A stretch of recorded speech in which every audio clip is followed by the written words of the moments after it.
Ito pala yung bagong update sa regular host. At ito naman yung proof natin sa withdraw. Hello everyone! Hello po mga ka-Majesty and welcome to Erlin's Vlog. So today, panibagong araw, panibagong tutorial na naman ang isi-share ko sa inyo. Just keep on watching!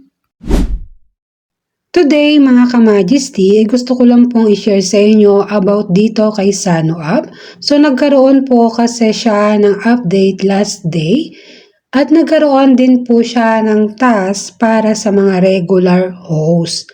So ngayon ay i-click lang po natin itong reward. At dito nyo po makikita yung host task. At dito nyo rin po makikita yung invite link na pwede kayo makakuha ng spin.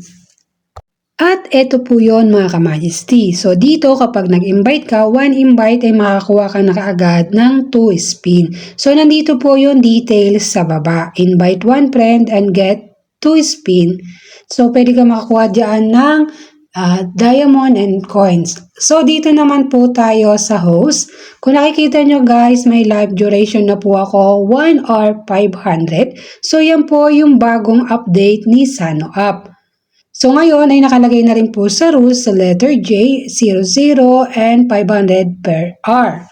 So yun nga po ang kinagandahan sa regular host ay mayroon na po kayong 500 per hour, only 1 hour live.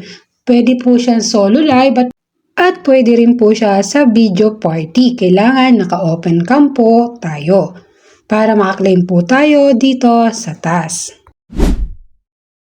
At mga ka-Majesty, ngayon ay dito naman tayo sa income kasi dito po makikita ang withdraw kapag nakatarget na po kayo ng 100k.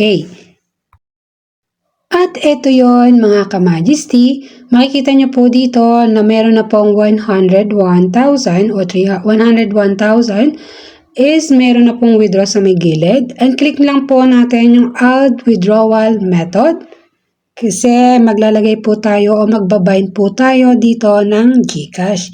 So piliin lang po natin ang Philippines. Pero if ever you are in other country, you choose what do you want.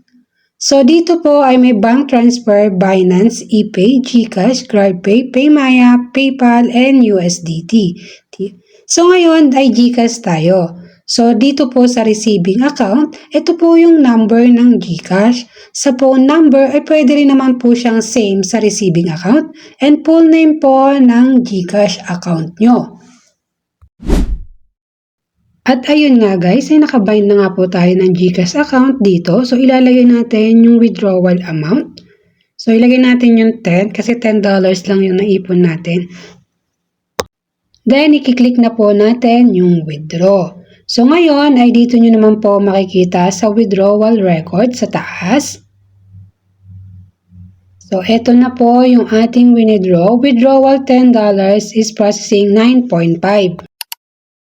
At tapos na nga po tayo mag-set ng withdrawal dito kay Sano Live. So ngayon mga ka-Majesty, 1 to 3 days po ang dating ng cash out dito kay Sano App. So baka kasi sabihin nyo na bakit yung sa akin ay hindi pa dumating. So kapag nag-cash out ko today, depende yan or tomorrow or the other day pa bago siya dumating. At dumating na nga po yung winidraw natin kahapon. So February 16 tayo nag-withdraw, February 17 dumating yung cash out natin.